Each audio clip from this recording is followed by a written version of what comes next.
ஜகதோம் ஜகதோம் ததிம் ஜகதோம் ததிம் ஜகதோம் ததிம் ஜகதோம் ததிம் தகதிம் தகணம் தகமதனி தோம் ததோம் தன ததிம் ததிம் ஜனு ததிம் ததிம் தன ததிம் ததிம் ரிசனி சரி சனி சரி சனி சரி சனி சரி சனி சரி ததிமி ஜனு ததிமி ஜனு ஜனு ஜகதோம் தககுதி ஜகதோம் சொல்ல போறேன்.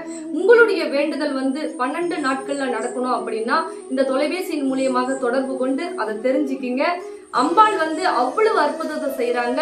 மெயினா மகாலட்சுமி சொரூபம்ன்றதால பண பிரச்சனை மெயினா இருக்கக்கூடிய தங்க பிள்ளைகள் நீங்க சீக்கிரமா தொடர்பு கொள்ளுங்க. உங்களுடைய பணம் பிரச்சனை, கடன் பிரச்சனை, எவ்வளவோ அவமானங்களை நீ சந்திச்சிட்டு இருக்கீங்க அந்த பண பிரச்சனையால. அதனால நம்ம அம்பாள் மெயினா பண பிரச்சனையை சீக்கிரமா தீர்வு கொடுக்கறாங்க. அதனால நம்மளுடைய வேண்டுதல் எதுவாயினோ 12 நாட்கள்ல நம்ம வரம் தரும் வாராகி அம்மா சீக்கிரமா சரி பண்ணி கொடுக்கறாங்க.